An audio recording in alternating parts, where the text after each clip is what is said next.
The waves outside my window whispered against the Malibu shore when my phone began to ring. I stared at the screen, the name glowing in white letters, Mom. For a moment I thought about letting it go to voicemail, pretending I was too busy sketching blueprints or too far from a signal. But I answered.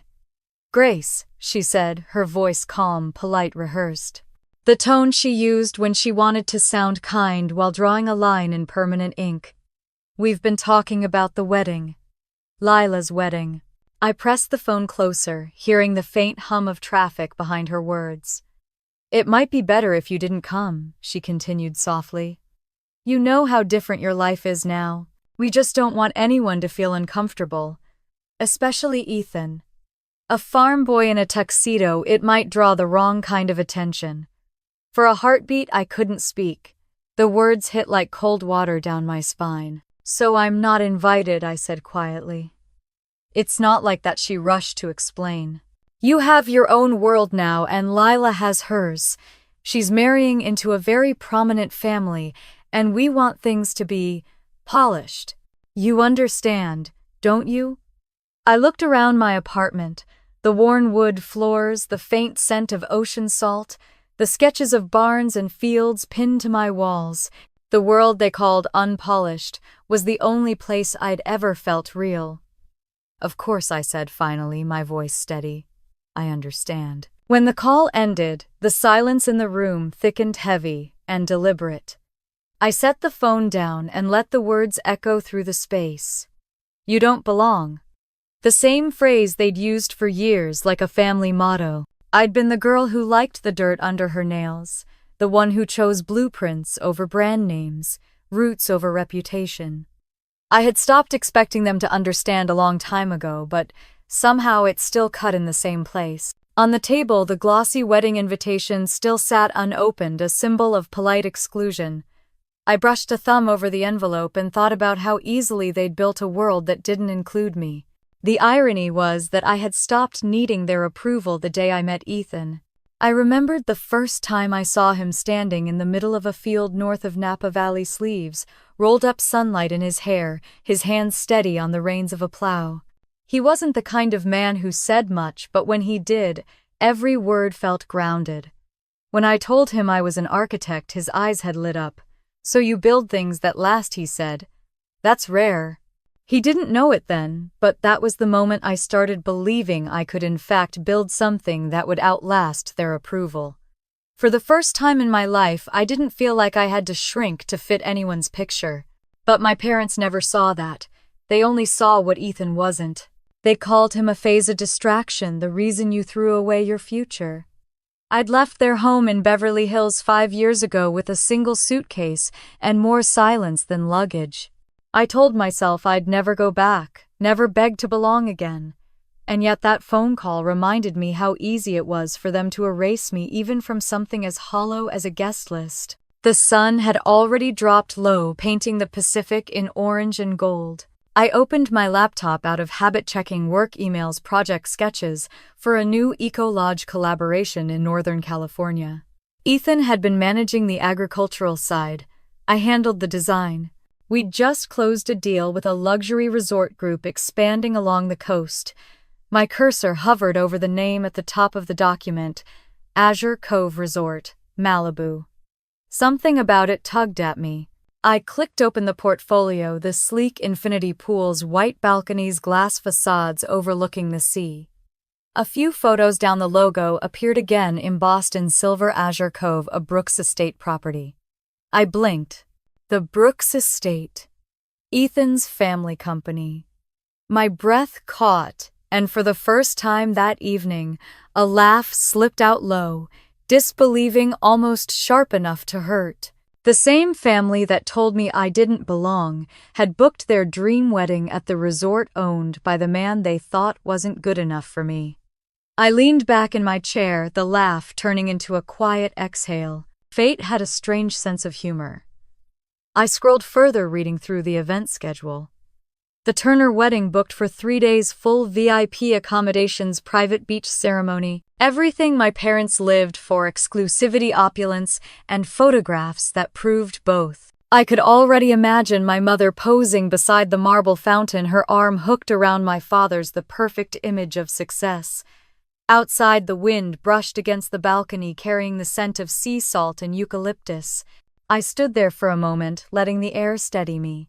Beneath the ache, something else began to stir, not anger exactly, something quieter, heavier, a resolve that had been waiting patiently under the surface. I opened another file on my laptop, the one labeled Azure Cove Expansion Plans. My name was listed under Lead Design Consultant. I stared at it, feeling the shift in my chest, the quiet realization that they were about to walk straight into a world I helped build. They said I don't belong, I whispered to the empty room. Let's see how they handle walking into mine. The next morning, the ocean was calm silver light, gliding across the horizon. I woke to the smell of coffee and the sound of Ethan moving in the kitchen. He always rose before dawn, his rhythm tied to the Sunday. "You're up early," I said, pulling on his flannel shirt from the chair. "Big shipment today," he said, handing me a cup. Fresh produce for Azure Cove. I paused, fingers tightening around the mug. "That resort, yeah," he said, casually unaware of the storm behind my eyes. "They've been sourcing from us for months." Why, I looked down into the coffee, the dark surface rippling with the breeze from the open door. "No reason," I said quietly. He studied me for a moment, his expression curious but patient.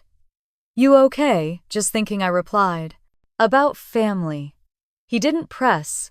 He knew better than anyone that my family was a subject built from glass, fragile, reflective, dangerous when broken. After he left, I sat by the window watching his truck disappear down the road. I thought about my parents' faces when they'd realized the man they'd dismissed as a farmer had more power in his hands than they'd ever imagined. But this wasn't about revenge, not yet. It was about balance, about watching the scales finally level themselves. I glanced at the framed blueprint of Azure Cove hanging on the wall. I'd drawn those lines myself, the curved balconies, the sunlit atrium, the grand ballroom overlooking the sea. My mother had always said luxury is about being above everyone else. But to me, luxury was about space, room to breathe, room to be. Somewhere, inside the younger version of me, smiled a small, quiet smile of a girl who once believed she'd never measure up. That night I sat down with a blank notebook and wrote a single line at the top. They said I didn't belong. Underneath it I wrote, "They'll find out who really owns the story." The sound of the ocean filled the silence. The tide came in then, out again, steady as breath. I closed the notebook, turned off the light, and whispered into the darkness. "Let them have their perfect wedding. I'll be waiting at the shoreline when the truth arrives." The morning light spilled across the wooden floor of our farmhouse, soft and golden, warming the edges of the kitchen table where I sat. Outside, the fields were still damp from the night's mist, rows of green stretching toward the horizon. I watched Ethan load the truck with crates of vegetables for the market, his movements steady, deliberate, the kind of rhythm that made the world feel predictable again. My phone sat beside me, face down, silent. I hadn't turned it over since last night. I didn't need to. I could still hear my mother's voice perfectly, as if the words had etched themselves into the walls. "You don't belong." The coffee had gone cold by the time I stood. I opened the window, letting the ocean breeze mix with the scent of soil. This was home now, the life they never saw, the one they would never understand. I scrolled through my phone out of habit and froze when I saw Lila's newest post. A sunlit photo of her and her fiancé Henry Harrington standing beside a sparkling infinity pool. The caption read, "Counting down to our Malibu wedding. So grateful to Mom and Dad for making everything perfect."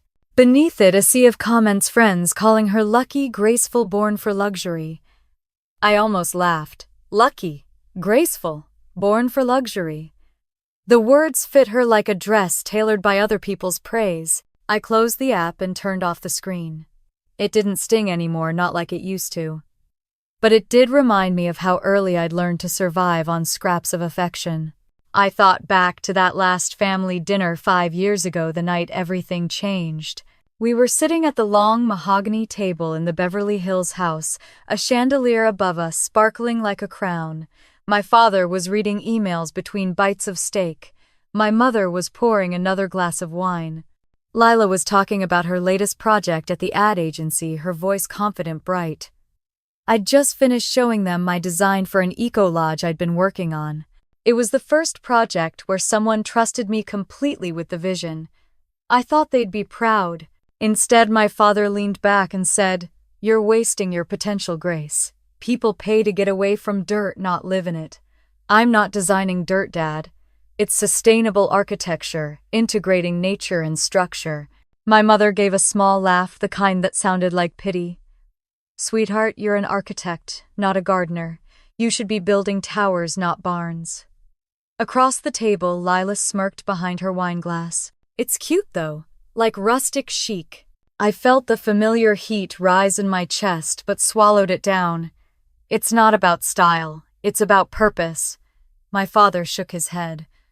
"Purpose doesn't pay the bills." That's when I mentioned Ethan. I thought maybe if they met him they'd see.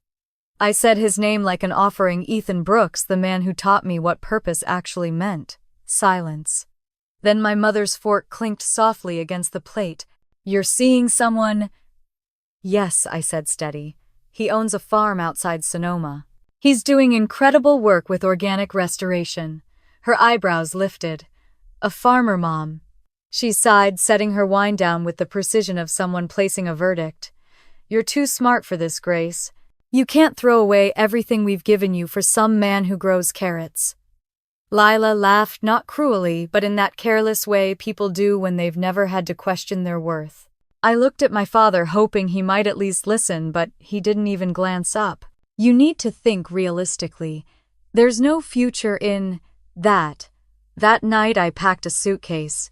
No fight, no tears, just quiet steps down a marble hallway that had never felt like mine. My mother's voice drifted faintly from the living room. "She'll be back once she realizes what she's given up." But I didn't come back.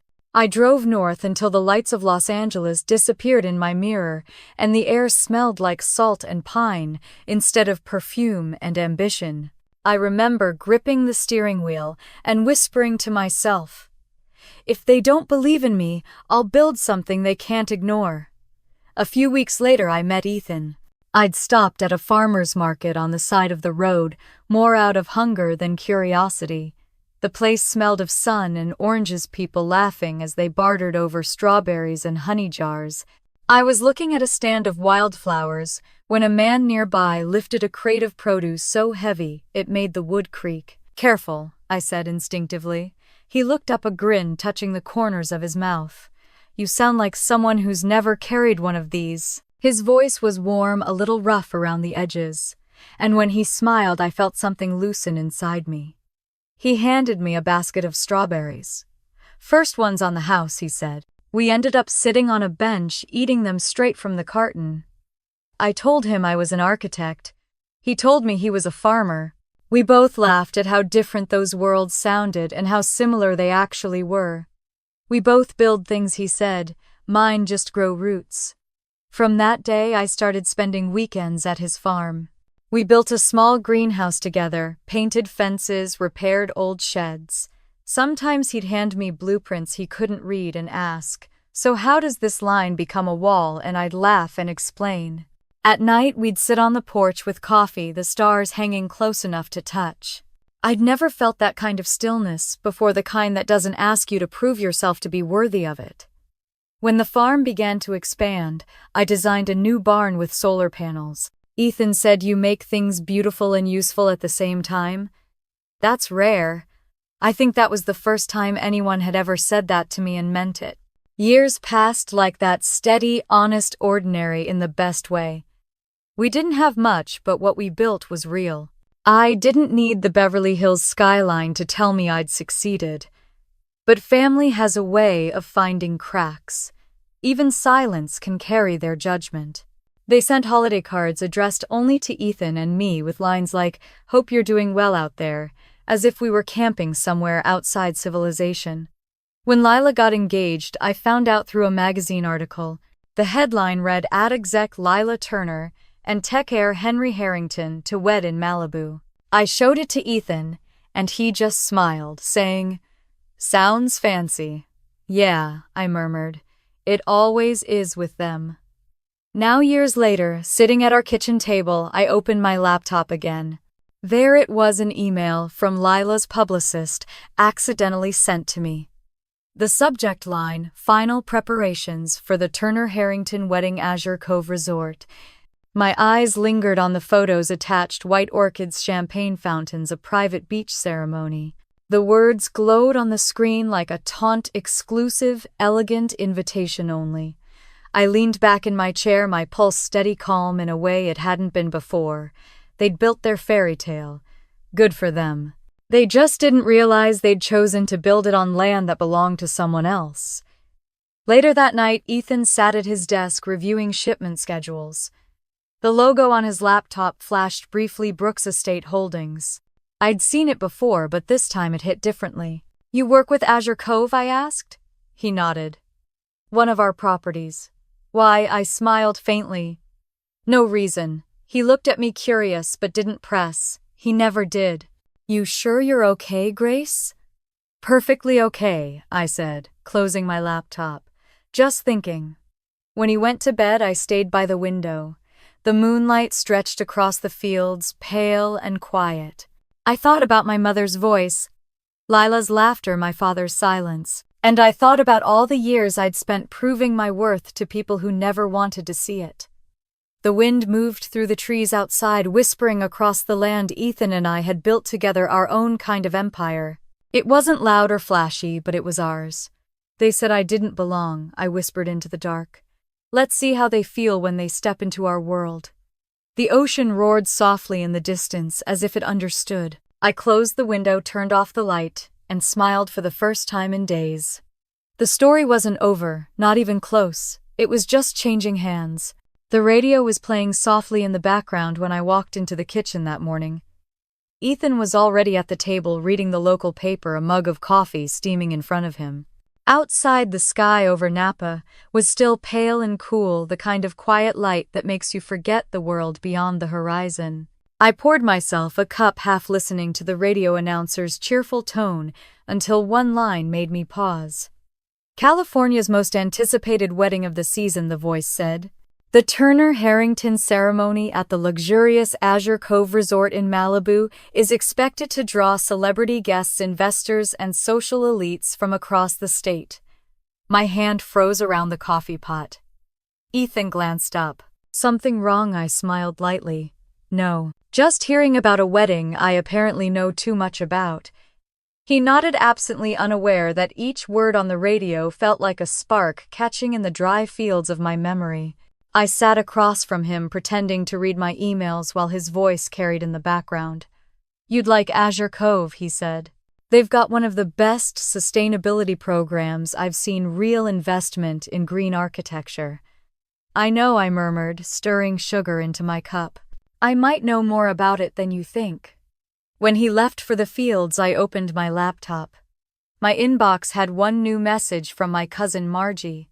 The subject line read, "Can you believe how fancy Lila's wedding is?" I clicked, and there it was, the digital invitation. "Dear family and close friends," it began. The words stung before I'd even finished the first line. Photos slid by in a perfect slideshow. Lila in her white rehearsal dress, my parents beaming beside her, the caption reading, "The Turners and Harringtons unite for a celebration of elegance." My name wasn't listed anywhere. I scrolled further. There were brand sponsors, floral partnerships, and hashtags pre-selected for guests. Turner-Harrington Union Malibu Luxury Wedding. Even love was a campaign in their world. I deleted the email without saving it, but the image burned in my mind, their smiles so glossy they almost looked airbrushed.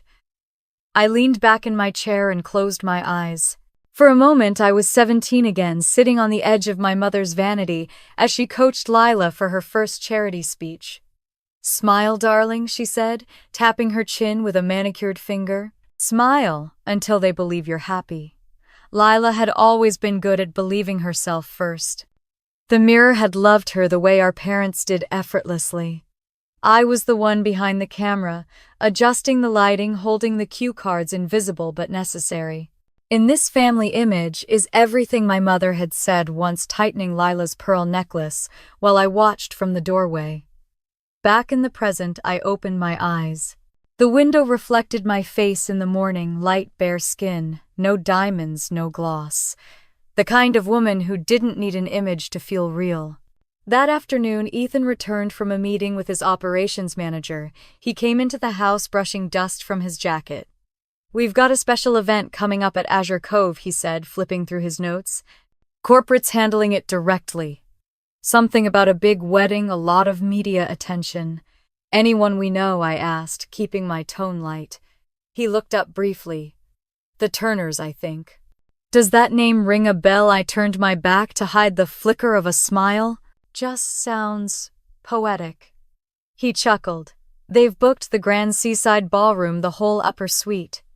I heard the mother's been emailing the staff nonstop." Elaine Turner. "I think you'd think she owned the place." "Wouldn't surprise me," I said softly. "She always did, like pretending everything belonged to her." He didn't catch the tone and I didn't explain. He poured himself a drink and sat down, completely unaware that fate had just drawn the first perfect circle. Later that night, after Ethan had gone to bed, I returned to my laptop. The glow from the screen painted the room in shades of silver and blue. I opened the Azure Cove internal project dashboard, my credentials giving me full access. There it was: Turner Harrington Wedding VIP event, 4 days, Grand Seaside Ballroom private beach ceremony. Booking authorization, Elaine Turner. Position, co-owner. My fingers hovered above the touchpad. One click could shut down everything: cancel vendors, revoke reservations, freeze accounts. But I didn't touch a thing. Not yet. "This isn't revenge," I whispered to myself. "This is perspective." Instead, I drafted a message to the resort's event coordinator, Harper Kim, Senior Operations. "Hi Harper, I'm reviewing upcoming VIP events under Brooks Estate Partnerships. Confirm all arrangements for the Turner Harrington wedding are proceeding as requested. Let me know if anything unusual occurs. GM." The reply came within 20 minutes. Harper was fast, professional, and, judging by her tone, already exhausted by my mother's demands. "Good evening, Miss Morgan," she wrote. "Everything is confirmed. The Turner family has been very involved. The mother has introduced herself as co-owner of Azure Cove and requested full access to restricted areas." "Should I accommodate?" I smiled faintly. "Absolutely. Give her everything she asks for. Every request, every indulgence. I want her perfectly comfortable." A few minutes later, Harper replied again. "Understood, though that's unusual protocol. Just to confirm, you're authorizing all additional costs." "Yes," I typed. Sometimes the best lessons teach themselves. I hit send and leaned back in my chair. The clock on the wall ticked softly, the rhythm blending with the hum of the refrigerator and the distant croak of night frogs outside. In my parents' world, power was always about visibility: who you could outshine, who you could be seen standing next to. They thought silence meant weakness, but in my world, silence was strategy. I stood and walked out to the porch. The sky was dark now, a sweep of silver stars and quiet air. The vineyard behind our house shimmered faintly under the moonlight. I could still hear my mother's voice, crisp and certain: "A man with dirt under his nails will never make you proud." I looked down at my hands, still stained faintly with graphite and soil from helping Ethan earlier that day. "That dirt," I whispered, "built the ground they'll walk on." Inside, the clock struck midnight. I took one last look at the open laptop on the table: emails, contracts, invoices. All in perfect order, all under my quiet watch. The next morning, Ethan received a memo from Brooks Estate Corporate: upcoming VIP event, Turner Harrington Wedding, Azure Cove Resort, Malibu. He looked up from his phone while we ate breakfast. "Strange coincidence," he said with a chuckle. "Your family's wedding at one of our properties." I poured syrup over my pancakes, calm and deliberate. "Maybe not so strange," I said. He leaned back, curious. You really don't mind them hosting it there? I looked at him for a long moment, then smiled softly. No, I don't mind. They said I didn't belong, remember? Let them have their perfect weekend. I'll make sure it's unforgettable. He laughed, shaking his head, assuming I meant it as a joke. But I wasn't joking. When he left, I stood at the window watching his truck disappear down the dirt road toward the farm. Beyond the hills, somewhere past the horizon, Malibu shimmered with sunlight and salt air. My family would soon walk through the glass doors of a resort they believed belonged to their world. They'd smile for cameras, toast to themselves, tell everyone how proud they were to have achieved so much beauty, so much status, and not one of them would realize whose name was written on the deed of every shining tile beneath their feet. I reached for my phone, typing a final note to Harper. One last thing, please make sure the Turner family has everything they've requested. Every single detail perfect. I'll be observing quietly from the corporate office. Of course, Miss Morgan, she replied. We'll make sure their experience is flawless. Perfect. Outside, the morning breeze lifted the curtains, carrying in the scent of rosemary and sea air. I sipped the last of my coffee, set the cup down, and smiled to myself. They built a world to keep me out, I whispered. Now they'll learn what it's like to live inside mine. The morning air in Malibu carried that kind of hush that only exists before something breaks. From my office window on the top floor of Azure Cove, the Pacific shimmered endlessly, sunlight catching on every small wave like broken glass. The resort looked perfect, flawless, really. Palm trees lined the drive, the marble walkways gleamed, and somewhere below, staff hurried through last-minute preparations for the weekend's society wedding. I stood with a cup of coffee in my hand, watching gulls circle above the horizon. It was hard to believe that the family arriving later that morning was the same one that once told me I would never belong in places like this. Back then I didn't. Now I owned the view. Harper entered quietly, holding a clipboard. Everything's set for the Turner party, she said. Do you want to review the final details? Go ahead, I said, not turning from the window. She began reading off the list: imported orchids, champagne towers, private photographers, drone coverage, luxury transportation, personal stylists, and a press booth. The kind of excess that made my mother's heart flutter. Approve all of it, I said. Let them have their perfection. Harper glanced up, eyebrows raised. Even the custom fireworks, they're not subtle. That's fine, I said. Neither are they. She hesitated as if she wanted to ask something but thought better of it. Understood. I'll alert the staff. They're scheduled to arrive within the hour. When she left, I walked over to the glass wall that overlooked the entrance driveway. The sunlight was starting to burn brighter now, and in its reflection, I could just make out my own face, calm, composed, almost indifferent. I set the coffee down, adjusted my blazer, and waited. The first black SUV appeared exactly at 11. Then another. And another. The caravan moved like a parade of vanity, shiny, expensive, and slow. Down below, the valets straightened their ties, the concierge stepped forward, and Harper joined them in her crisp white uniform. I pressed the intercom button that connected to security. Feed one, I said. The monitor in front of me blinked to life, showing the courtyard from 3 angles. The first door opened. Elaine Turner stepped out in a white linen suit and a hat far too large for mourning. My mother had always dressed like she expected applause for simply existing. She waved as if cameras were already flashing. My father followed, stoic and polished, checking his watch like time itself reported to him. And then came Lila, radiant in her designer sunglasses, holding Henry Harrington's arm. They looked perfect, picture perfect.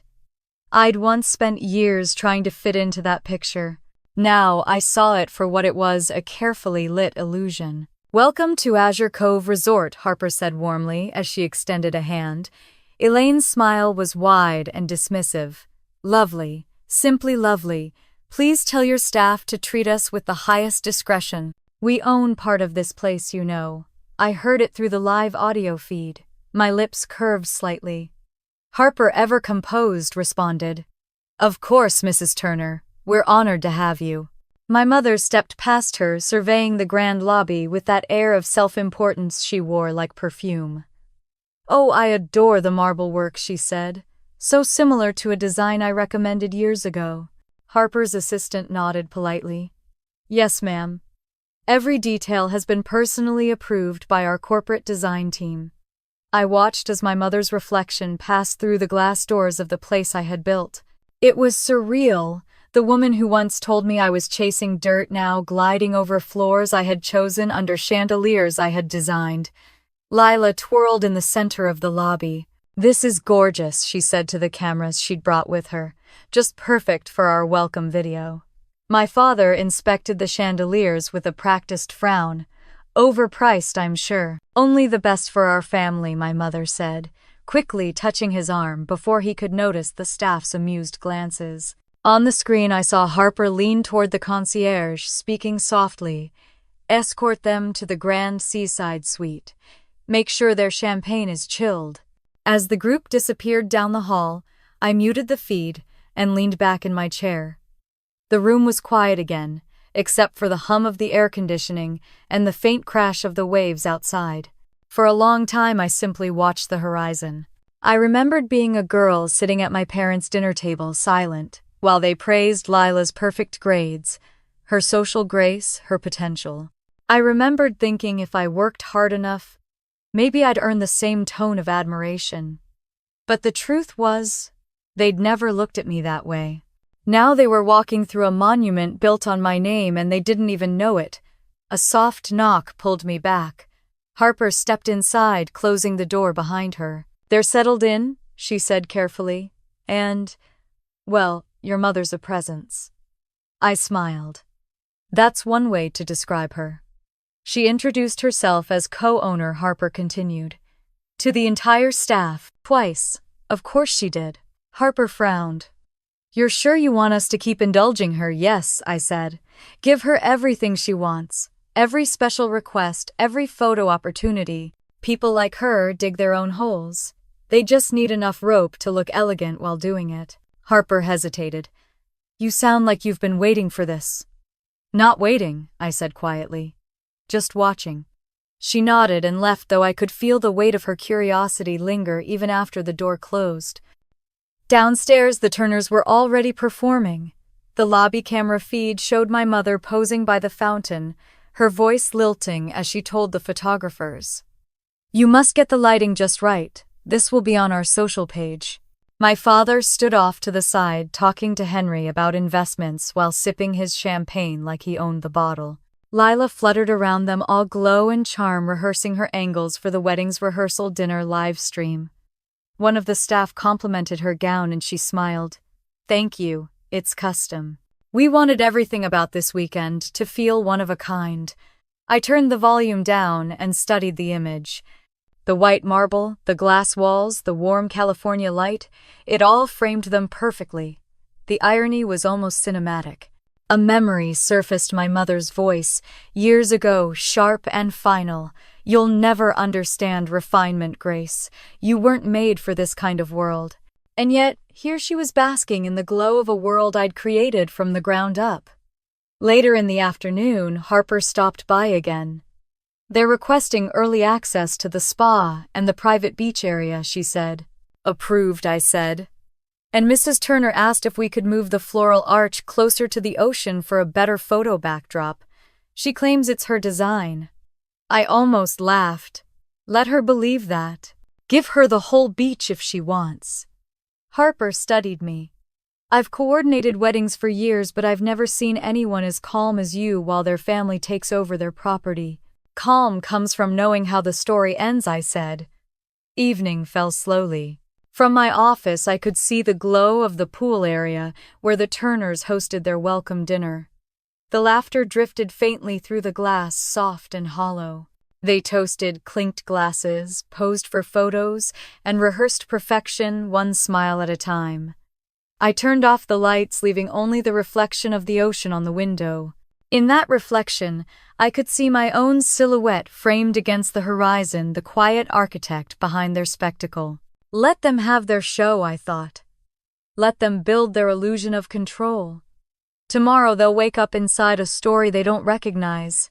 I closed my laptop, picked up my phone, and sent Harper one last message before leaving for the night. Ensure the Turners have everything they requested.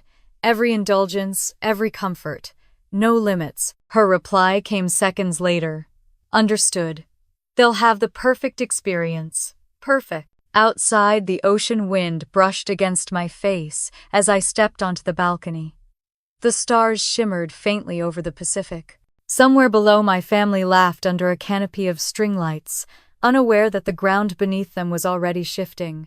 They said I didn't belong, I whispered to the sea, but here every inch of perfection belongs to me. The sound of their laughter rose again from the distance, hollow and bright, as if the night itself were mocking them. I took one last sip of my wine and smiled to myself.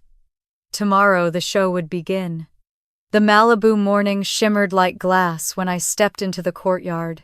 Staff hurried across the stone walkways, arranging orchids and aligning champagne flutes under white canopies.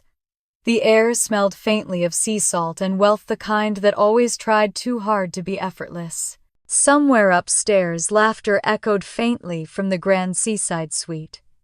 My family was awake. I stood beneath the awning, unseen behind the tinted glass of the event office, watching as servers rehearsed the brunch setup.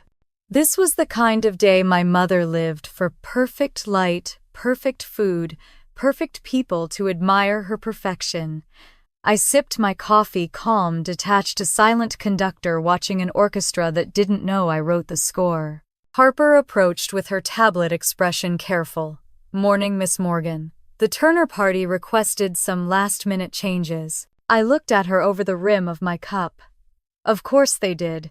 They want the centerpieces replaced with imported orchids from Hawaii, she said. Also, Mrs. Turner asked for the champagne brand to be switched. She said she prefers what the real owners would drink. The corner of my mouth curved. Approve it. Harper hesitated. All of it. The orchids alone, or approve everything, I said softly. Give her the illusion she's already paying for. When she left, I turned back toward the sea. The waves rolled in, gently mocking the idea of control. I thought about my mother's voice last night, echoing through the lobby. I'm a co-owner here. The words had traveled up the elevator shaft and lingered in my suite like a perfume I couldn't wash off. Now she was about to host her dream brunch inside a place she believed belonged to her. By 10, the guests began to arrive. Elegant dresses, pastel suits, hats the size of parasols. The sound of crystal clinking and laughter spilled through the courtyard like syrup. I stayed on the balcony above, half hidden behind the column, watching the performance unfold. Elaine Turner glided through the crowd like she'd been born for marble floors. Her voice floated upward, perfectly pitched for attention. We wanted something understated, yet elegant, she told a reporter from Malibu Lifestyle. The venue was our choice. I've always had an eye for design. Of course she had. She had an eye for other people's work, other people's money, other people's pride. Down below, Lila stood beside her fiancé Henry, posing for photographs. Her gown sparkled in the sunlight, every sequin catching the sea breeze. We wanted to celebrate love and family, she said to the camera, her voice sugar-sweet. My parents have always believed in love. The words hit me harder than I expected. Believed in love. The phrase dragged me backward in time to another table, another night. I was 27, sitting across from my parents, at their dinner table in Beverly Hills. The room smelled of rosemary and ambition. I had just told them about Ethan, how he'd asked me to move north, how we wanted to build something together. My father didn't even look up from his wine. You think love pays bills, he said. My mother added, love fades, darling. Status doesn't. I'd excused myself that night before they could see me cry. Now, watching them toast to family and love, I couldn't help but smile at the irony. The same woman who taught me that affection had an expiration date was now performing it for applause. Applause. That's all it had ever been for them. Miss Morgan Harper's voice broke through my thoughts. She approached quietly, tablet in hand, eyes uncertain. You need to see this. She turned the screen toward me. A list of charges glowed on the display: floral redesign, premium wine service, imported decor rentals, all billed to the corporate account under a single signature, Grace Morgan. Except it wasn't mine. I recognized my mother's handwriting immediately. Elegant, practiced the same looped G she used on every birthday card she'd ever written. She's signing my name, I said. Harper nodded grimly. That's $60,000 of unauthorized expense. I can reverse it, but… No, I interrupted. Let it process. Just flag it, quietly. She blinked. You're letting her dig her own grave. I took a slow breath. She's been digging for years. I'm just giving her the light to see it. From the courtyard, the sound of laughter drifted upward again. My sister was on a small stage, raising her glass for another toast. To love, to family, and to new beginnings. Guests cheered. Flashbulbs popped. My father leaned back in his chair, satisfied as if the entire scene had been his idea. For a moment, I almost pitied them, the sheer fragility of their illusions. Then I remembered the years they'd made me small so theirs could look bigger. Later that afternoon, I watched from a distance as Lila posed for her magazine shoot near the infinity pool. The title scrolled across the photographer's screen, A Coastal Fairy Tale. When a journalist asked if she had any siblings, she smiled politely and said, I have a cousin who's very creative somewhere up north. We don't see her much. A cousin. That was new. I almost laughed out loud. Harper, standing beside me, glanced sideways. She doesn't even know you're here. She never did, I said quietly. By sunset, the courtyard transformed again, string lights, soft music tables set for the rehearsal dinner. Guests mingled, glasses clinking under the fading gold of Malibu's evening light.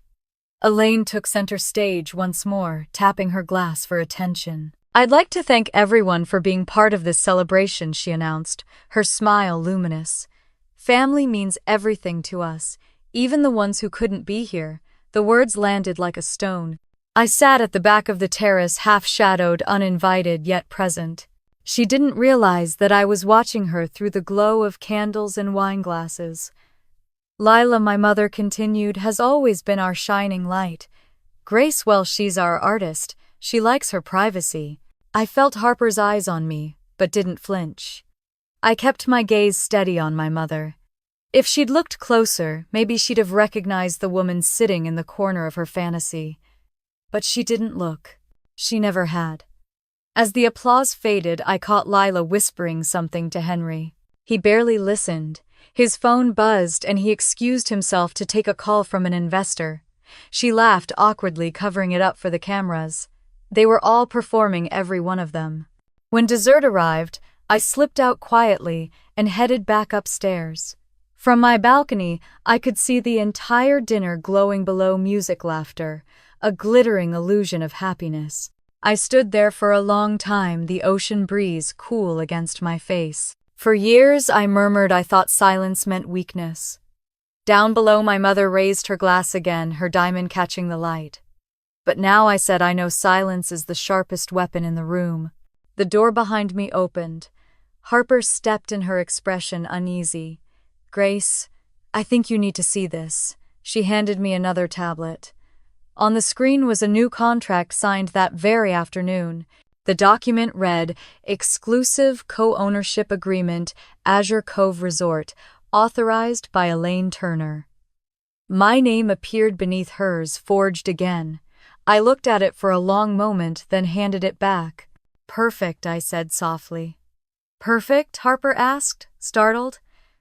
You're not angry, I smiled faintly. She's writing her own confession. She just doesn't realize it yet. Harper frowned. You're not going to confront her tonight. No, I said. Let her have her moment.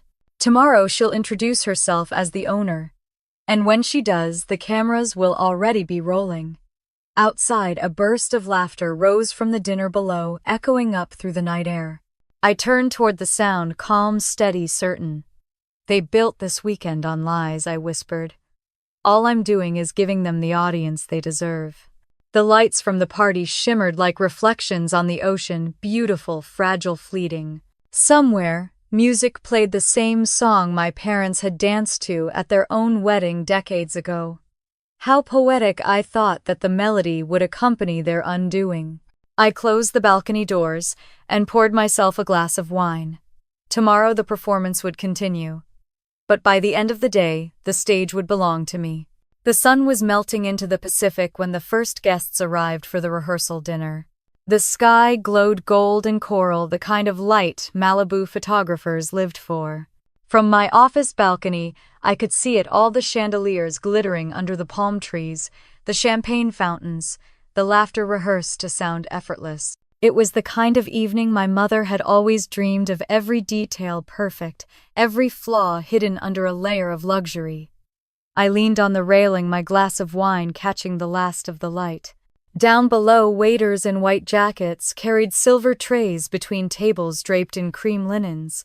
Harper's voice crackled softly through my earpiece. "They're seated, Mrs. Turner insisted on rearranging the tables so she and your father sit near the Harrington investors. Your sister doesn't look thrilled." "Of course she doesn't," I said. "This dinner isn't about her wedding. It's about my mother's reflection." Harper sighed. "It's like watching a play where everyone forgot they're being filmed." I smiled faintly. They've been performing all their lives. The music started, a string quartet playing a love song older than all of us. The guests clinked glasses, the sound of crystal ringing like delicate applause.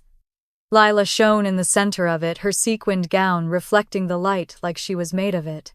Beside her, Henry played the part of the devoted fiancé, smiling for every camera that turned his way. Then I saw my mother. Elaine Turner, perfect posture, perfect pearls, a woman who had never questioned her own importance. She moved through the tables like a queen inspecting her court.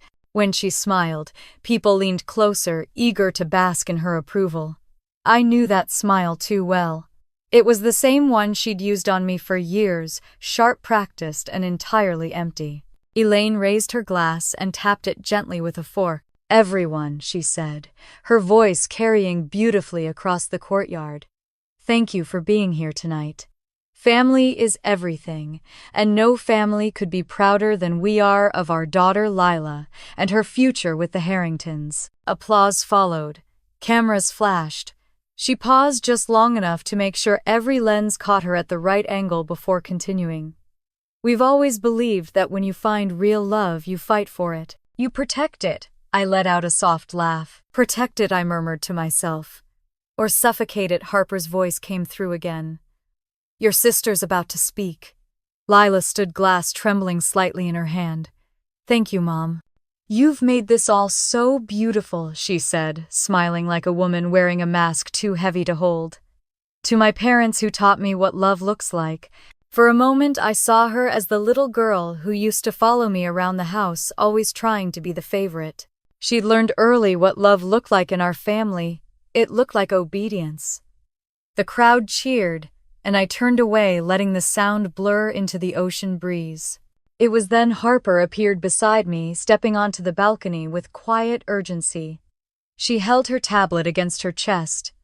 "We've got another problem," she whispered. I didn't even flinch. "How much this time?" She tilted the screen toward me. $60,000 in floral redesigns. All charged to the corporate account. Signed by you. I glanced at the forged signature, my mother's cursive, graceful and dishonest. "Of course she did. I can reverse it." "No," I said softly. "Let it process. Just flag it." Harper frowned. "Grace, she's literally stealing from your company."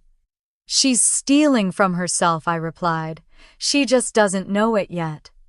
From below, a burst of laughter rose, followed by the clinking of more glasses. My father was talking loudly about property values and legacy investments. My mother's voice followed, bright, charming, a woman selling her own myth. "They've spent a lifetime building an empire out of lies," I said quietly. "I'm just here for the grand opening." Harper hesitated beside me. You could stop this, you know. You could tell them who you are. You could walk down there and end the performance. I shook my head. They don't deserve a warning. They never gave me one. She looked at me, her eyes soft, with something between respect and pity. You're calm while they're destroying themselves. I learned to survive their chaos by not joining it. She didn't argue. She knew better. We stood there together, the sound of music and laughter floating up to us. The sky darkened to indigo, and the resort lights flickered on one by one, a constellation of man-made stars. When the dinner plates were cleared, Elaine rose again for another speech. I watched her through the glass doors, her figure framed against the glow of the chandeliers. Tonight, she declared, isn't just a celebration of love, it's a celebration of family. Of what we've built together. Everything you see here is the result of that unity. Harper gave me a sideways glance. She's really leaning into the irony. Let her. Tomorrow she'll wish she hadn't. Lila stood again, smiling too brightly. To my mother, she said, voice trembling slightly. For showing me what elegance looks like. I could almost feel the strain in her tone. For a moment I saw it, the tiny fracture beneath her perfect smile. Henry didn't even notice. He was too busy nodding at an older man beside him, another investor in his father's firm. Elaine reached out, touching Lila's arm, smiling through gritted teeth. The performance was flawless, but the actors were growing tired. Later, as dessert was served, Harper approached me again. She's doing it again, she whispered, scrolling through her tablet. Your mother just authorized another payment, this time for extra lighting signed under your name. I nodded. Good. The brighter the light, the deeper the shadow. Harper sighed. You sound like someone who's written the ending already. I have, I said. When the dinner ended, the sky was a deep velvet blue, and fireworks burst above the ocean. Guests gasped, applauding, as golden trails shimmered over the waves. Cameras caught every spark, every glittering reflection of perfection. Beautiful, Harper murmured. I nodded. Perfection always burns fastest. As the applause died, I saw my mother speaking with a guest near the fountain. The man gestured toward me, my reflection caught in the glass. Elaine turned her head, slightly frowning. For a second, her eyes met mine across the distance. Something flickered there, confusion, maybe recognition, but it passed quickly. She called out, You there? I turned, keeping my face neutral. She waved a manicured hand. Tell the manager the chandelier lighting is too dim for photos. We need more brilliance. I met her gaze evenly. I'll take care of it. Good girl, she said, already turning away. As I walked past the pool, I whispered under my breath, Good luck tomorrow, Mother. By the time I reached my suite, the courtyard below had emptied. The staff were clearing glasses and folding linens, their laughter quiet, now their movements slow with fatigue. The night smelled of salt and smoke. Harper joined me a few minutes later, holding her phone. You need to see this. Another contract glowed on the screen. Exclusive co-ownership agreement, Azure Cove Resort. My mother's forged signature beside my printed name. I studied it carefully, then handed it back. Perfect, I said. Harper's brows knit. You're not even angry. I'm patient, I corrected her. She's building her own confession, one signature at a time. You're not going to stop her, no. Tomorrow she'll introduce herself to the world as the owner of this place, and the cameras will already be rolling. Harper stared at me, both nervous and fascinated. You scare me sometimes. Only sometimes, I smiled. Then, I'm losing my touch. She left, and I stepped onto the balcony one last time. Below, the resort shimmered in the afterglow of celebration, perfect, untouched, oblivious. The moon hung low over the sea, its reflection dancing on the water like a secret waiting to surface. They built this life on stolen ground, I whispered. Tomorrow the ground remembers. The waves rolled against the shore, steady, relentless, washing away the footprints of the night's performance. I closed my eyes, inhaled the ocean air, and let the silence settle. The show was over. The truth would open the next act. The morning light spilled across the Pacific, soft and gold, painting the waves in ribbons of quiet. I stood on the balcony of my suite barefoot, holding a cup of coffee that had long gone cold. The world looked impossibly calm for what was about to happen. I'd slept little. Instead, I'd watched the horizon, listening to the hum of the resort beneath me, the same hum my family had mistaken for theirs. When the first alert buzzed on my phone, I didn't flinch. Harper's text flashed across the screen. Invoices cleared. Your mother's forged signature went through. All $118,400. I stared at the number for a long moment, then typed back, perfect. Let the system correct itself. I turned toward the mirror by the desk. The reflection that stared back didn't look like the invisible daughter anymore. The lines of my face were sharper, calmer. I'd spent my life shrinking to keep peace in their chaos. Today, peace would belong to me. Downstairs, the sound of laughter drifted up the breakfast terrace full of guests. My mother's voice was unmistakable, syrupy, and commanding, carrying over the sea breeze. I could almost picture her there, holding court with her champagne glass, smiling that smile that had fooled everyone but me. I opened my laptop and logged into the Azure Cove system. Transaction logs filled the screen, orchids from Hawaii, imported linen from Italy, a private string quartet, all under my forged signature. Each charge blinked red, flagged as unauthorized. For years I murmured you forged affection with the same confidence. I clicked the internal audit icon. A dialog box appeared, trigger corporate review. This will suspend all active accounts under investigation. My cursor hovered for a moment. Then I pressed confirm. The system responded instantly, unauthorized activity detected. Accounts frozen. All bookings under review. The hum of the air conditioner seemed louder in the silence that followed. I took a slow sip of coffee, set it down, and whispered, "And so it begins." Minutes later, my phone buzzed again. Harper calling. "The bridal suite's been deactivated," she said, her voice tight. "Front desk is panicking. Staff thinks it's a tech glitch." "It's not," I said. "It's policy. Policy. When fraud happens, the system resets itself. That's the beauty of it. It doesn't take sides, it just enforces balance." Downstairs, the first tremors of confusion rippled through the resort. Vendors began calling about rejected payments. The florist texted Harper. The catering company refused to deliver lunch without confirmation. I watched from my screen as the notifications multiplied. Reservation on hold.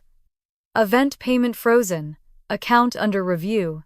It was like watching dominoes fall in slow motion. From the balcony, I could see the terrace below, guests, laughing, photographers adjusting their lenses.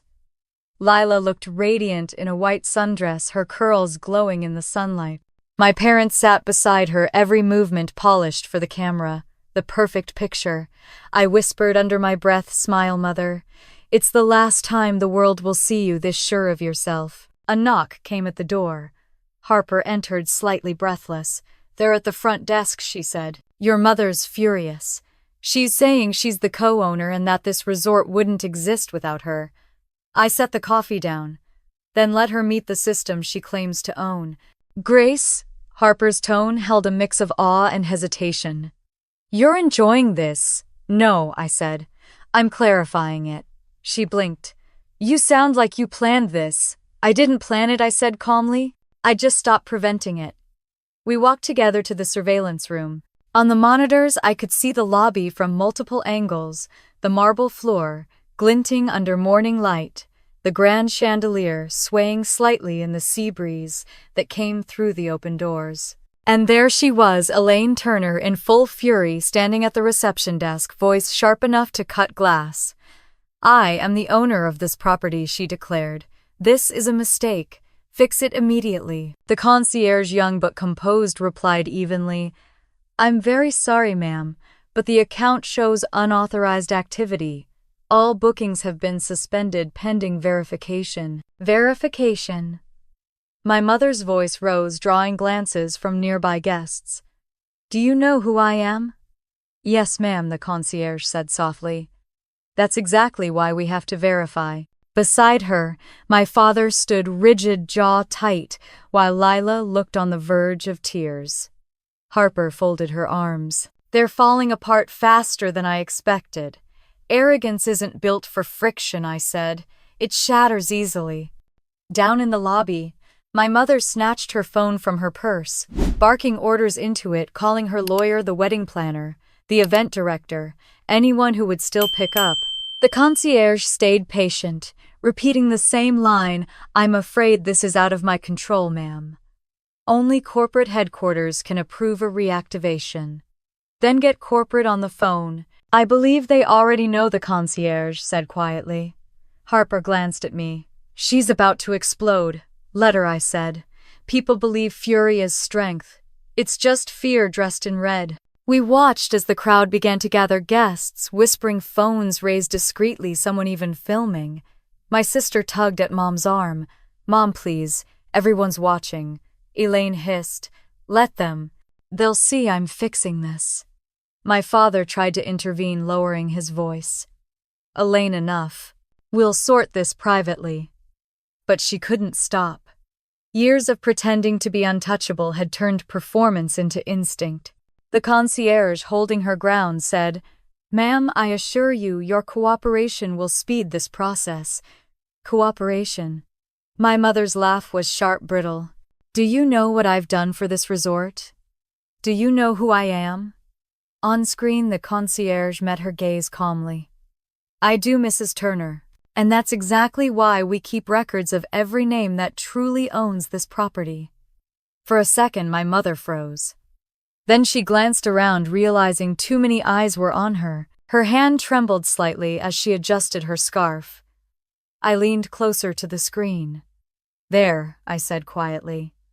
"That's the moment she feels it, the shift. The fear of losing control." Harper's voice softened. "And how does it feel, like justice learning to breathe?" Downstairs, my mother ordered my father to find the manager.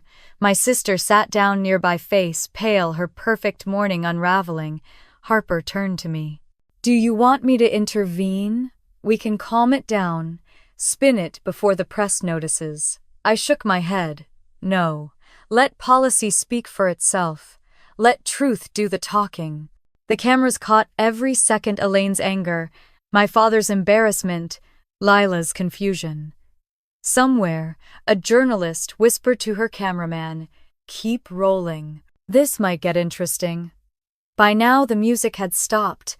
The entire lobby seemed to hold its breath. Then my phone buzzed again, an automated corporate alert. "Unauthorized co-ownership claim detected, signature Elaine Turner." I smiled. The system had found the forged document she signed the night before. Harper saw it too, her eyes wide. "Grace, this just went straight to legal." "I know," I said, closing my laptop. "It's public record now," she exhaled. "Tomorrow everyone will know she forged it." "No," I corrected. "Today they'll suspect. Tomorrow they'll confirm." We stood in silence for a moment, watching the scene unfold below. My mother's voice had softened, almost pleading now, but the staff remained firm. She was realizing the same truth I'd learned. Years ago, money can buy admiration, not integrity. When the crowd finally began to scatter, my mother slumped into one of the lobby chairs, her composure unraveling thread by thread. My father rubbed his forehead. Lila stared at her phone, reading the first online post about the Turner family's wedding glitch.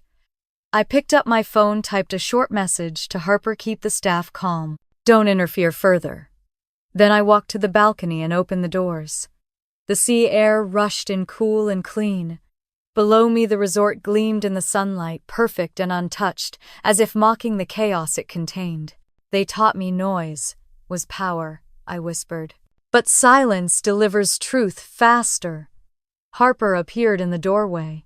"They're demanding to meet the CEO." "They already have," I said.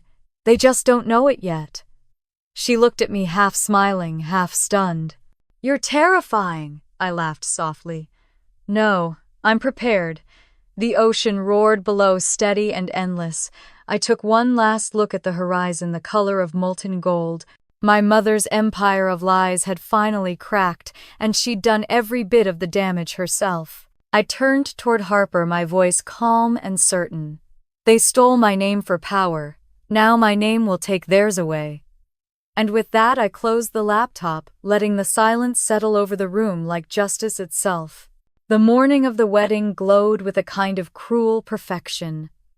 The sky was too blue, the air too still, the sea below shimmering as though mocking what was about to unfold. From my office window, the resort looked like something out of a fairy tale, the marble walkway lined with orchids, the archway covered in white roses, and the champagne already chilling in silver buckets. The illusion was flawless. I stood with my coffee untouched, watching the staff move like clockwork. From this height, it almost looked peaceful. But I knew better. Peace built on theft never lasts. Harper entered quietly, her face tight. "Morning," she said, setting a tablet on my desk. "The Turner accounts are still frozen. Not a single transaction's gone through since yesterday." "Good," I said. She hesitated. "Grace, the guests are arriving, reporters too. They're going to notice if the payments bounce." "They will," I replied. "And when they do, they'll start asking questions. Questions my mother doesn't have answers for." I turned toward the window again, watching the courtyard fill with color. Cars were pulling into the circular drive, sleek black sedans, women in pastel gowns, men in tuxedos. Laughter floated upward, bright and artificial. "They wanted a perfect day," I murmured. "Let's give them one to remember." Downstairs, the world performed as it always had for her. My mother stood at the entrance, greeting guests with her practiced charm, her pearls catching the sunday. My father followed 2 steps behind, shaking hands like a politician. Lila, radiant and hollow-eyed, smiled for cameras as stylists fussed over her veil. Everything looked impeccable. At 11:45, the first alert appeared on my laptop. Unauthorized suite access attempt. I smiled slightly and sipped my coffee. The second alert followed. Minutes later, payment declined. Account under investigation. By the time the third notification pinged, Harper's phone was buzzing nonstop. She looked up at me, startled. "They're locked out of the bridal suite," she said. "The keycards won't work." "Of course they won't," I said. "They were never authorized." Her eyes widened. "You mean—" "The system corrected itself," I said softly. "It's just doing what it was designed to do." Harper hesitated. "Your mother's going to lose it." "She already has," I said. Through the glass I could see them now. My mother storming across the courtyard, my sister hurrying after her in white heels, trailed by a nervous planner. The cameras followed, sensing drama before it bloomed. I watched without moving as they approached the front desk. The concierge, a young man I'd trained, personally handled her perfectly. "I am Mrs. Turner," she announced, voice sharp. "The suite isn't opening." "Fix it immediately." He smiled politely. "I'm terribly sorry, ma'am, but the system shows an authorization issue. We're required to verify all corporate accounts before reactivating." "Corporate?" she repeated. "I own this property." The words hung in the air, too loud, too public. Guests nearby turned to look. "Of course," the concierge said evenly. "May I see your identification and ownership documentation?" My mother blinked. "My what?" Lila stepped forward, her voice trembling. "Mom, let's just go back upstairs." "We can't." Elaine snapped. "Our suite's been locked. This is absurd." The planner whispered frantically to a staff member. Phones came out, lenses flashing. From the monitor, I could see Harper's reflection beside me, wide-eyed. "It's happening," she whispered. "Yes," I said quietly. "They're finally meeting the truth." Down below, my mother's voice rose again. "Do you know who I am? I'm the owner of this resort." The concierge didn't flinch. "Actually, ma'am," he said, scrolling through his tablet, "our records indicate the property belongs to Azure Cove Holdings under the sole direction of CEO Grace Morgan." For a heartbeat, the lobby went silent. Lila froze, her veil catching in the breeze. My father's expression collapsed into disbelief. My mother stood there, color draining from her face. "That's impossible," she said. "Grace doesn't cheese." But she couldn't finish. A reporter near the door whispered to her cameraman, "Keep rolling." Harper's phone buzzed again. She glanced at it and said grace. The clip's already trending. Someone's streaming it live. I felt the faintest tremor in my chest. Not guilt, not satisfaction, just inevitability. On screen, my mother's anger turned brittle. "There's been a mistake," she said. "My daughter doesn't own anything. She's not even part of this." The concierge, ever professional, lowered his voice. "Ma'am, I'm only relaying the information provided by corporate headquarters." "Get them on the phone," she demanded. Now he nodded and stepped aside, pretending to call while the crowd watched. Lila touched her arm gently. "Mom, please. Everyone's staring." "Let them," she hissed. "This is our resort. They're humiliating us." The irony almost made me laugh. Harper looked at me. "You're not going to step in, are you?" "No," I said. "They wrote this script. I'm just letting the scene play out." Minutes later, my mother tried again, her tone cracking under strain. "This is a misunderstanding. I have the documents, Robert, tell them." My father only stared at the floor. For once in his life, he had nothing to say. Guests whispered, shifting uncomfortably. Cameras zoomed closer. Someone asked quietly, "Wait, so she's not the owner?" That's when the concierge spoke again, just loud enough for the microphones to catch. "To clarify, Mrs. Turner is not affiliated with Azure Cove's ownership. Our CEO is Grace Morgan." My mother's hands trembled. "She wouldn't do this," she muttered, voice breaking. But she knew. She turned slowly toward the camera lenses, now capturing every flicker of her downfall. "Turn those off," she snapped. "This is private family business." But it wasn't. Not anymore. Harper exhaled beside me. "They're imploding." "Sometimes truth doesn't whisper," I said softly. "It roars." Downstairs, Lila burst into tears. "Mom, please stop yelling. Everyone's filming." Elaine's fury cracked. She looked at her daughter, mascara streaking her cheeks. "I did this for you," she shouted. "Everything for your perfect day." Lila shook her head, crying harder. "Then why does it feel like it's yours?" The words hit harder than she realized. My mother's shoulders slumped, her facade finally slipping. The courtyard was chaos now. Guests backing away, murmuring, phones lighting up as clips uploaded in real time. The violinists had stopped playing. Even the waves seemed quieter. From my office above, I watched it all unfold, like a scene from a film I'd already seen too many times. False smiles, loud pride, fragile egos breaking under their own weight. Harper said quietly, "You could still go down there. Let them save a little dignity." I shook my head. "Dignity can't be borrowed. They pawned it years ago." She looked at me for a long moment. "You really planned every second, didn't you?" "No," I said. "I just stopped standing in the way of the truth." Outside, my mother's voice turned desperate. "Please," she begged the concierge, now her tone stripped of polish. "This is our day. Let us use the suite. We'll fix everything later." The concierge hesitated, glancing toward the camera, then shook his head. "I'm sorry, ma'am. Corporate policy forbids access during a fraud investigation." Fraud. The word landed like a stone. Gasps rippled through the guests. My father turned pale. Lila sobbed quietly into her hands. My mother whispered, No, it's not fraud, it's just misunderstanding." But the cameras had already captured enough. I stepped onto the balcony, looking down at them. From this height, they seemed smaller people trying to hold together a castle made of paper. The ocean shimmered endlessly behind them, vast and indifferent. Harper joined me, her voice low. "They're leaving. The guests are scattering. The story's already hit social media." "Let it," I said. "The truth always finds a stage." She turned toward me. "Are you okay?" I didn't answer right away. I just watched as my mother stood there, trembling, surrounded by everything she'd stolen, everything that had never been hers.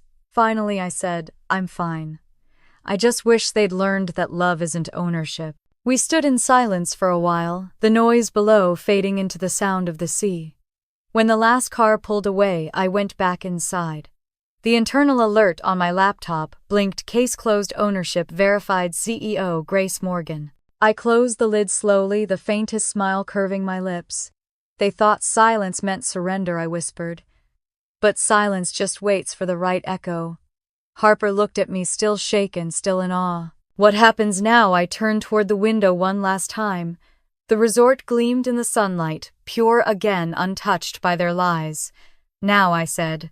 I let the truth breathe. Outside, the ocean rolled endlessly on steady calm, mercilessly honest. The morning after the wedding felt too bright, as if the sun was mocking the idea of recovery. Malibu was beautiful, glittering, merciless. I woke to the buzz of my phone, vibrating across the nightstand, lighting up with endless notifications. Headlines rolled one after another across the screen. Turner wedding implodes in real time. Bride in tears, after fake owners exposed. Luxury resort scandal stuns guests. I scrolled without emotion, sipping the coffee I'd brewed an hour ago. The bitter taste felt right for the moment. Every platform told the same story, my family's downfall, packaged in perfect high definition. Guests had recorded every scream, every denial, every trembling word my mother had shouted in the lobby. One video had already hit 1 million views overnight.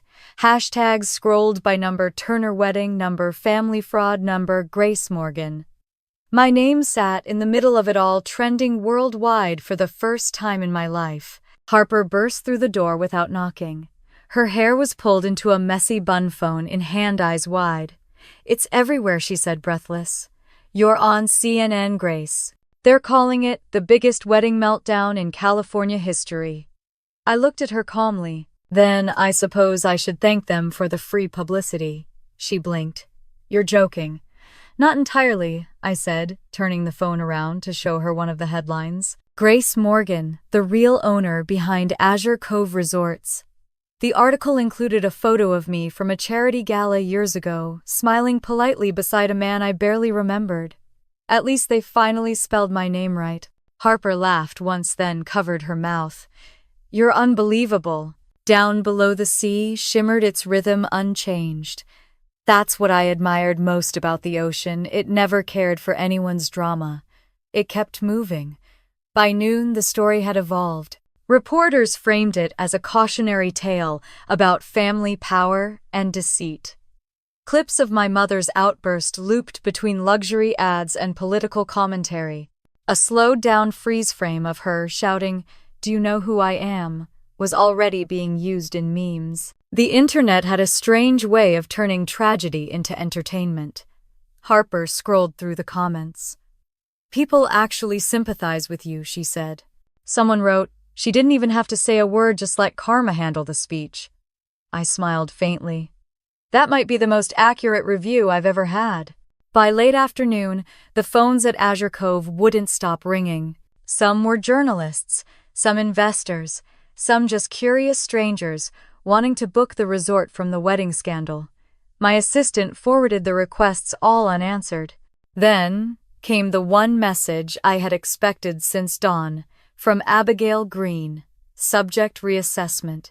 I opened it. Her tone was formal but warmer than before. "Grace, the past 24 hours have proven something rare. In a world obsessed with image, you showed restraint. You didn't manipulate the story, you let the truth speak for you. I was wrong to doubt your judgment. Let's continue our partnership, this time on your terms." I leaned back in my chair, rereading her words. "Funny," I murmured. "People trust silence more than speeches." Harper smiled. She's staying in," I said. "Scandal has a way of revealing who believes in substance and who only wants shine." Outside, the waves crashed louder, like applause that didn't require an audience. That evening, another call came in, one I hadn't been sure would ever arrive. The screen lit up Mom. For a long time, I just stared at it. Then, slowly, I answered. Her voice was smaller than I remembered, thin and fragile like cracked glass. "Grace," she said. "I didn't know it would go this far." I said nothing. "I just wanted people to see us as a family again," she continued, the tremor in her voice growing. "You've always been so distant. I thought if we showed unity people would. Believe in the illusion, I interrupted softly. You wanted them to see you, Mother. That's not the same as seeing me. I was trying to protect what's ours. Nothing you stole was ever ours, I said. There was silence on the other end. Then faintly, we can fix this, Grace. We can issue a statement. Explain everything. You know how the media twists things. I looked out at the ocean, the sky burning orange as the sun fell. The truth doesn't need a statement, I said, her breath caught. I never meant to lose you. I closed my eyes for a moment. You didn't lose me, Mom. You just stopped looking. For a second I thought she might respond, but the line went quiet. I ended the call, gently setting the phone face down on the desk. Harper appeared in the doorway, hesitant. Was that her? Yes. Do you regret it? No, I said. I just wish she'd learned that love isn't something you forge. The evening news began playing in the background. A polished anchor smiled into the camera. Tonight, the fallout from what's being called the Turner wedding scandal continues. Sources confirm that the luxury resort involved is in fact owned by Grace Morgan, a self-made CEO and founder of Azure Cove Holdings. Critics are praising her quiet professionalism amid chaos. Harper tilted her head. You're being called the woman who let karma speak. I almost laughed. Not a bad title. Do you want to respond to any of the press requests? No, I said. They already have the story they need. Over the next few days, the world did what it always does. It moved on one headline at a time. But not before it consumed every detail of my family's fall. In Beverly Hills, reporters camped outside my parents' gate. My mother stayed inside, refusing interviews. My father was seen leaving with suitcases. The gossip sites speculated about their separation. Lila posted a video on social media apologizing tearfully to her followers, claiming she had no idea about her parents' lies. She said she just wanted love, but the internet wasn't kind. Comments flooded in, some supportive, most skeptical. I watched it once, then closed the app. Some lessons don't need observation. The emails kept coming. Investors, former friends. Strangers thanking me for standing up for integrity, though I'd barely said a word. One journalist wrote, "In an era of noise, you proved silence can be power." Abigail called again 2 days later. You're a case study now, she said with a wry laugh. Every leadership seminar in Los Angeles is quoting you. How does it feel? Strange, I admitted. All I did was stop lying. That's rarer than you think, she said. When the call ended, I stepped outside barefoot on the cool stone balcony. The ocean stretched endless, as calm as it had been before the storm.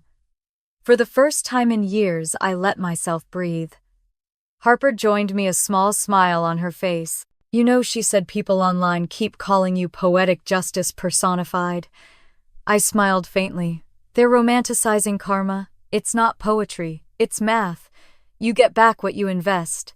She leaned against the railing beside me. Still feels good, doesn't it? I thought of my mother's voice, my sister's tears, the quiet click of truth settling into place. It feels honest, I said finally. The resort below was alive again, new guests, laughing by the pool music drifting up through the open air. No cameras, no pretenses, just life returning to what it was meant to be. In my office later, I found myself staring at the framed photo of the resort's opening day, me, standing far off in the background, almost invisible behind the executives. I took the frame down and replaced it with a new photo. Harper had printed that morning the same view, but this time only me on the balcony, the Pacific behind me. The caption she'd added in small print at the bottom read, "The woman who built the view." I smiled. At dawn the next morning, I sat on the terrace with a fresh cup of coffee, the world quiet again. The sea stretched endlessly before me, the waves slow and steady. They once said I didn't belong, I whispered. But belonging isn't given. It's built. Harper came out carrying 2 more coffees. What now? She asked. Now I build something no one can steal. She nodded, handing me the second cup. To new beginnings. The sun broke over the horizon, painting the water gold. I raised my cup slightly to no one and everyone and smiled. To the truth, I said. The waves answered with a crash against the shore, steady and eternal. The first week after the scandal felt strangely quiet. The noise outside kept growing: articles, talk shows, podcasts, but inside my world had gone still. The resort ran like clockwork again. Guests arrived, staff smiled, the ocean stretched endlessly beyond the glass. It was as if nothing had ever happened. Except, of course, everything had. I sat in my office one morning reading a new headline on my screen: Grace Morgan's empire expands amid family fallout. The photo beneath showed me stepping out of a car, sunglasses on, expression unreadable. Someone had taken it outside a charity event the night before. I hadn't spoken a single word to the press, but silence, it seemed, had become its own language. Harper entered carrying 2 coffees. They've requested another interview, she said, setting one cup in front of me. This time from the Wall Street Journal. They're calling you the woman who turned betrayal into branding. I let out a small laugh. That's catchy, I'll give them that. You're not going to do it, she asked. No, I said. The story's already told. Anything more would just be noise. She sat across from me, studying me over her cup. You're handling this better than anyone I've ever seen. No breakdown, no tears, no public speeches. I smiled faintly. Maybe I cried everything out years ago. We sat in comfortable silence for a moment, listening to the hum of the waves beyond the window. Then Harper leaned forward, lowering her voice. You got another email. From her. I didn't need to ask who. Forward it to me, I said. Harper hesitated. Grace. I'll read it. A few seconds later, the email appeared on my screen. The subject line was simple: please. I opened it. Grace, I know I've said things I can't take back, but I can't walk down the street without people whispering. Lila barely leaves the house. I've lost everything. If you could just release a statement saying we've reconciled, even a small one, it would help. Please. You don't have to forgive me. Just let me breathe again. Mom, I stared at the words for a long time. The same woman who'd once told me I was too emotional to run a company, now begging for my mercy in a single paragraph. Harper's voice was gentle. What will you do? Nothing, I said quietly. The truth doesn't need editing. She nodded but didn't look satisfied. You're human, Grace. It's okay to feel something about this. I do, I said. Peace. Later that day, I attended a board meeting downtown. The city gleamed through the floor-to-ceiling windows, every skyscraper a reminder of how small most storms looked from above. Abigail Green was there, sitting at the head of the table, her posture as sharp as ever. She smiled when I entered. Our stock's up 14% this week, she said. Scandal suits you, Grace. I'd prefer integrity, I replied, taking my seat. Abigail chuckled. Either way, you've turned this into a masterclass. Investors are calling you the definition of resilience. I signed the documents in front of me, glancing up at her. Resilience is just endurance with a purpose. When the meeting ended, Abigail pulled me aside. You know, she said, women like us don't often get to choose how we're remembered. But you've just rewritten your own story. That's rare. Protect it. Her words followed me all the way back to Malibu. That night, I walked through the resort after hours. The lobby was empty, the marble floors glowing under soft light. I passed the fountain where my mother had once posed for photos, the same spot where she'd shouted her last lie to the world. I stopped and listened to the sound of the water, steady and clean. Harper found me there, barefoot, still in my suit. You're haunting the place again, she teased gently. I built this to last, I said. Sometimes I just need to make sure it's still standing. She stepped beside me. It's stronger than ever. I nodded. Not because of me, because it's honest. We stood there for a moment, the silence between us comfortable. Then she asked, do you ever think about what happens next? Always, I said. I just stop thinking about them when I do. The next morning, a package arrived at my office. No sender, listed just my name, written in my mother's familiar cursive. I considered throwing it away, but eventually opened it. Inside was a jewelry box, the same one that used to sit on her dresser when I was a child. I remembered sneaking in to admire it the way the light hit the pearls and gold. A note lay on top. "These belong to your grandmother. I always thought they suited you more than me, E." For the first time in weeks I sat still. The jewels glimmered softly in the morning light untouched. I didn't cry, but I didn't move either. When Harper entered and saw the box, she froze. "Is that—" "Yes," I said. "Are you going to keep them?" I closed the lid gently. "No, I'll have them displayed in Aurora Hall." She smiled, understanding immediately. Aurora Hall, the new community space we'd built for women who'd been overlooked or underestimated, a place that turned silence into art. "That feels right," she said softly. "It is," I said. "They'll mean more there than they ever did in her hands." That evening, I hosted a private dinner at the resort for my senior staff and local business partners.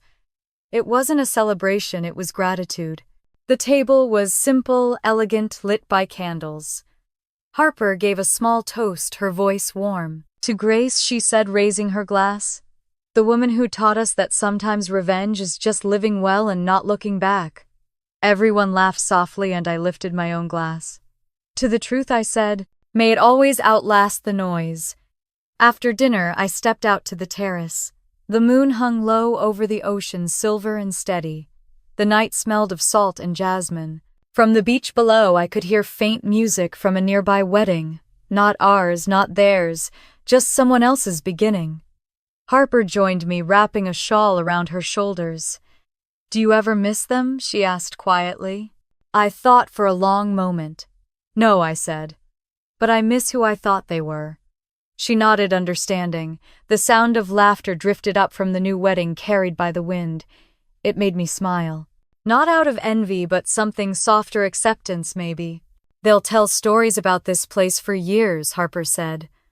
"About what happened here." "Let them," I said. "The truth will age better than gossip." I looked toward the horizon where the water met the sky in a seamless line. That used to feel like the edge of the world to me, an unreachable place. Now it just looked like peace. "Do you think karma ever gets tired?" Harper asked suddenly. I smiled. "No, I think she just likes a good view." We both laughed quietly, the sound blending with the waves. When I returned to my office later, I found another email waiting. This one from an unknown sender, short and simple. "You didn't destroy them. You freed yourself." I didn't know who sent it, and I didn't need to. I closed the laptop and leaned back, letting the words sink in. Outside, the tide rolled in and out, steady as breath. For years, I'd believed revenge was fire ablaze that burned until there was nothing left. But standing there in the quiet, I realized it was something else entirely. Revenge was restoration. It was balance returning to where it belonged. The phone on my desk buzzed once more. Another message from Harper. "Tomorrow's sunrise is supposed to be incredible. 615. I smiled and typed back, "I'll be there." When morning came, the horizon glowed pink and gold, the sea alive with light. I stood barefoot on the balcony, coffee in hand, the air cool against my skin. Somewhere behind me, the staff began their morning routine, laughter echoing faintly through the halls. I looked out at the vast, endless blue and whispered to myself, "This is what survival sounds like." And for the first time in my life, I felt completely at home. The months after the scandal passed quietly, like a long exhale after years of holding my breath. The headlines faded, the comments stopped, and the world found new stories to devour. For the first time in a long time, silence didn't feel empty. It felt earned. Azure Cove thrived. Bookings were higher than ever, and the same journalists who once called me ruthless now used words like visionary and resilient. I didn't correct them. People saw what they wanted to see, and I had learned not to need their approval. Aurora Hall had just opened its doors, a community space for women rebuilding their lives after betrayal, loss, or dismissal. I'd walked through its glass foyer that morning, listening to the laughter of women, planning workshops, fundraisers, new beginnings. It was everything I'd once needed, but couldn't find. I thought maybe this is what revenge looks like when it heals. That afternoon, I sat in my office overlooking the Pacific. The light slanted across the waves, soft and gold. Harper was reviewing an event proposal when she looked up suddenly, her tone uneasy. "You have a visitor." I didn't glance up. "Who is it?" She hesitated. "Lila Turner." The name landed like a stone in still water. I set down my pen slowly, letting the moment breathe. "Send her in." When the door opened, it took me a second to recognize her. The sister who once glowed in designer silk now stood in front of me in jeans and a plain cardigan. Her hair was shorter, her eyes red-rimmed but clear. She looked like a photograph that had faded under sunlight. "Grace," she said, her voice soft. I didn't know where else to go. I gestured toward the chair across from me. "Then sit. Tell me why you're here." She sat gingerly, hands clasped in her lap. "I'm not here to make excuses," she said quickly. "I just needed to see you." I waited. Lila took a shaky breath. After the wedding, everything fell apart. Henry left. The sponsors canceled their contracts. The people who used to call every day stopped answering my messages. Her laugh was dry, self-deprecating. "Turns out, family scandal isn't great for a brand." I didn't smile. She continued, her voice breaking. "I hated you for what happened. I thought you ruined us. But then I saw the interviews, the evidence, the documents you never released publicly but that everyone else dug up. You didn't destroy us, Grace. You just stopped protecting us." For the first time I looked at her fully. Her face was thinner, her pride replaced by something softer, truth maybe. "I wanted to hate you," she said again, "but I couldn't. Because deep down, I knew you were right." I leaned back in my chair. "Knowing it now doesn't undo what you said before." "I know," she whispered. "I said things I didn't mean. I said you were jealous, that you'd always been bitter." She blinked back tears. "I didn't realize jealousy wasn't the opposite of love. It's what happens when you're starved of it." The words hung there for a moment, fragile as glass. "Mom's not well," she added softly. "She talks about you every day. She says if she could undo it, she would." I looked past her out at the ocean. She said the same thing about every mistake she ever made, but she never stopped making them. Lila's voice trembled. "They're losing everything, Grace. Dad's business collapsed. They might lose the house. And Mom, she's barely holding on." She hesitated before continuing. "I didn't come to beg, but if there's anything you could do." I turned back toward her slowly. "You want me to save the people who tried to erase me?" Her chin quivered.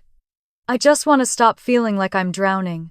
I stood and walked to the window, letting the silence stretch. The ocean was calm today, its surface almost glass. "There was a time," I said finally, "when I would have done anything to hear you ask me for help." I turned to face her. "But you have to understand, Lila, helping them won't heal you. It'll just drag you back under." Her tears fell freely now. "Then help me. Not them. I don't want to be them anymore." I studied her for a moment, the sincerity, the exhaustion, the quiet collapse of pride. Then I nodded. "I can't fix their lives, but I can help you rebuild yours." She blinked in disbelief. "Why?" "Because breaking the cycle is the only way to end it." Her shoulders shook as she cried, not from pain but release. When she spoke again, her voice was barely a whisper. "Thank you." I handed her a tissue and sat back down. "I'll fund a small grant for you, enough to start something on your own. A boutique, a business, whatever you decide. But it comes with one rule." She looked up. "What rule?" "You earn it honestly. Your name, your work, your story. No borrowed identity, no shortcuts."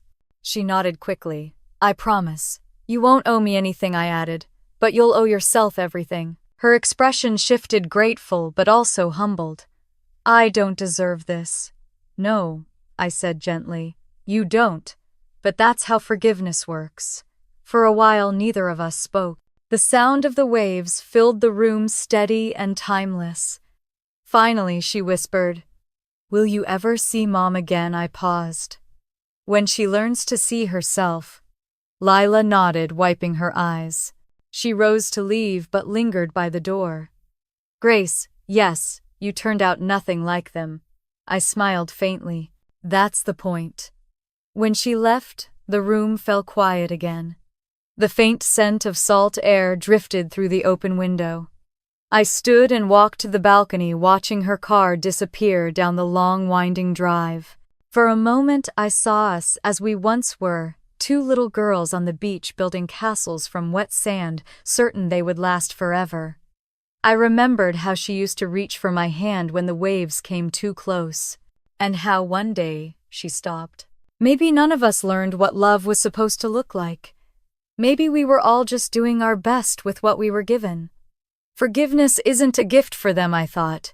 It's the final gift for me. Harper found me there an hour later, leaning against the railing, the wind moving through my hair. I saw her leave, she said softly. You okay? I am, I said. For the first time, I didn't need to win. She smiled. You did win, just differently.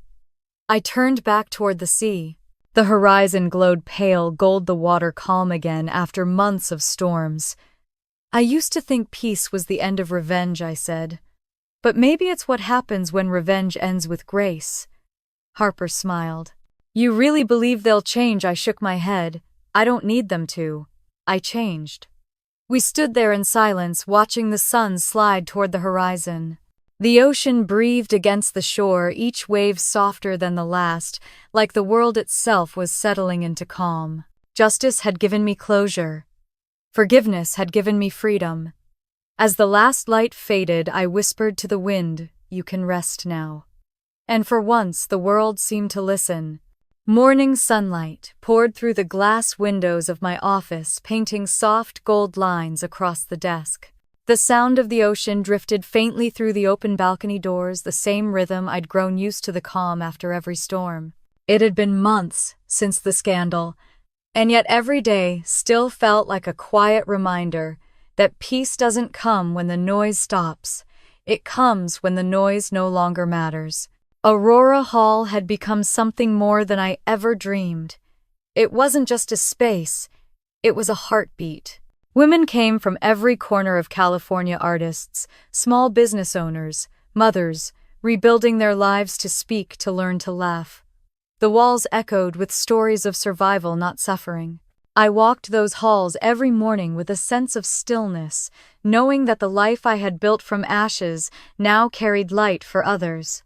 That afternoon, Harper knocked on my door carrying a stack of envelopes. Letters from donors and attendees, she said, setting them on my desk.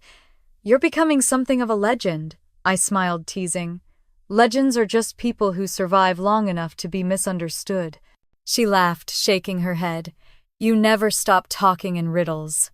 When she left, I flipped through the envelopes absently. Thank you notes, invitations, one from a women's business council in Denver. And then at the very bottom of the stack, a small cream-colored envelope with handwriting that stopped my breath. The script was familiar, elegant, precise. My mother's handwriting. For a long time I didn't move. My fingers traced the edges of the envelope as though it might dissolve if I held it too tightly. There was no return address, just my name. When Harper came back in with her coffee, she noticed it immediately. Grace, I looked up slowly. It's from her. Her expression softened. Are you going to read it? I don't know, I admitted. I promised myself I was done with ghosts. Harper stepped closer, her tone gentle. Maybe this one came to say goodbye. I didn't answer. I set the letter on the corner of my desk and finished my work instead, contracts, invoices, emails. It was an act of defiance, maybe, or discipline. I wanted to make sure I could still choose when to face the past, not let it choose for me. Hours passed before I finally turned off the lights, poured a glass of wine, and sat down at the desk again. The envelope waited under the lamp's soft glow, patient and silent. My hands didn't tremble when I opened it, but my heart did. Her handwriting stretched across 3 pages. The first line read, I know you may never forgive me, but I need you to understand why I failed you. I leaned back in my chair, already feeling the old ache stir. She wrote about her childhood in Santa Barbara, the humiliation of growing up poor among wealthy relatives, the promises she made to herself that no one in her family would ever be looked down upon again. "I thought love meant protecting our name," she wrote. "I never realized it meant protecting you." Each word sank deeper than I expected. She confessed to everything: the forged signature, the lies about ownership, the deception during Lila's wedding. But she didn't justify it. She only wrote, "I wanted to be proud of something. I thought if I stood close enough to your light, maybe I'd glow too." I felt my throat tighten. I'd spent so long painting her as the villain that I'd forgotten she was also human, flawed, fearful, desperate to be loved. In the second page, her handwriting grew uneven. "After the wedding, I realized, you didn't destroy us, you just stopped covering for us. And that's when I understood that all I ever taught you was how to hide." I folded my hands over the page, breathing slowly. The sound of the waves outside felt like a heartbeat, steady, patient. "You built something I never could," the letter continued. "Peace. I hope one day you'll let me rest, knowing you're not angry anymore." I read that line 3 times before I looked up. The moonlight glowed across the water, silver and calm. She had spent her whole life chasing perfection, mistaking it for love, and somehow she thought the only way to earn forgiveness was through death. The last page was shorter, shakier. "I sold the house," she wrote. "The proceeds go to Aurora Hall. It's the one thing I could still give you that meant something. Tell them it came from a woman who learned too late what love should look like." By the time I finished reading, I wasn't angry. I wasn't even sad. I just felt still. I folded the letter carefully and sat in silence, the kind that felt clean, not heavy. In that moment, I understood something I'd never been able to before: that revenge ends when the need to be seen turns into the strength to see clearly. My mother had spent her whole life pretending to be someone she wasn't. I had spent mine proving I didn't need to be her. And now both of us were free. The next day, Aurora Hall hosted an event for new donors and volunteers. The hall glowed with sunlight pouring through its wide windows. Harper was moving between tables, checking sound equipment, greeting guests. When it was time for me to speak, I walked to the podium, holding the letter folded neatly in my hands. I didn't read from it, but I let it guide me. "Some people," I began, my voice steady, "spend their lives chasing perfection. Others learn that peace is the real inheritance." The audience went quiet. Faces turned toward me, some tearful, some smiling. I saw reflection, recognition, the silent kind of understanding that passes between women who have lived through pain and learned to stand anyway. "I built this place," I continued, "because I wanted to give what I never received: a space where you don't have to earn belonging. You just walk in and you're home." The applause came softly at first, then stronger, filling the room. Harper caught my eye and nodded, her expression proud. After the event, I placed my mother's letter in a glass case in the lobby beside a small plaque that read, "Donated anonymously in memory of lessons learned too late." When the last guest left, I stepped out onto the balcony.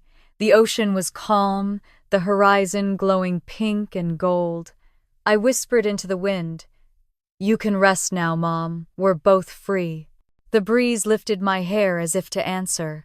Weeks later, Aurora Hall received letters from across the country, women who had heard my story and wanted to rebuild their own lives. One came from a woman in Colorado: "I watched your story. It gave me courage to start over." I folded the note and smiled. Harper walked in with 2 cups of coffee, handing me one. "You're inspiring a movement, you know." "I'm not," I said, smiling softly. "I'm just living proof that silence can bloom." We stood by the window, looking out at the sea. The sun was beginning to rise again, soft light spilling over the horizon. "They said I didn't belong," I murmured. "So I built a place where everyone does." Harper smiled.